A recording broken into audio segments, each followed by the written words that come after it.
আসসালামু আলাইকুম প্রিয় দর্শক, আশা করি সকলেই ভালো আছেন। আজকের এই ভিডিওতে আমি দেখাবো কিভাবে ইমেল করার মাধ্যমে ইন্ডিয়ান এম্বাসি থেকে আপনার পাসপোর্টটি ফেরত পাবেন।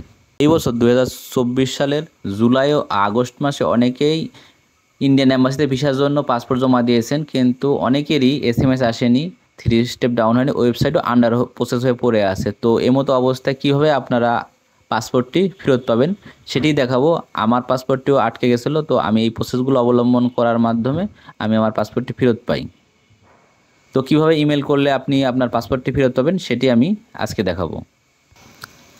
এই বছর 2024 সালের জুলাই আগস্ট মাসে তো একটা ইতিহাস হয়ে গেছে। তো অনেকেই পাসপোর্ট জমা দিয়েছিলেন কিন্তু ভিসা পাননি বা পাসপোর্টটা আটকে গেছে, অন্য দেশে যাওয়ার চেষ্টা করতেছেন। তো এই প্রসেসগুলো অবলম্বন করে আপনার পাসপোর্টটি ফিরে পেতে পারেন।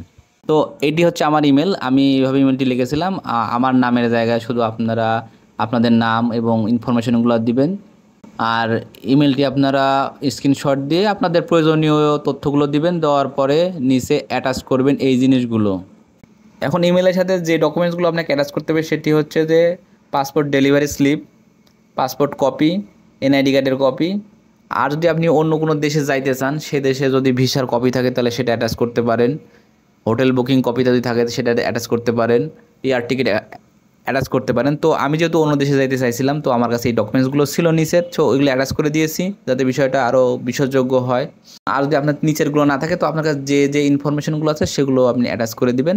আমি এখানে যে ইমেল আইডিটা দিয়েছি সেটা শুধুমাত্র যমুনা ফিউচার পার্কের জন্য।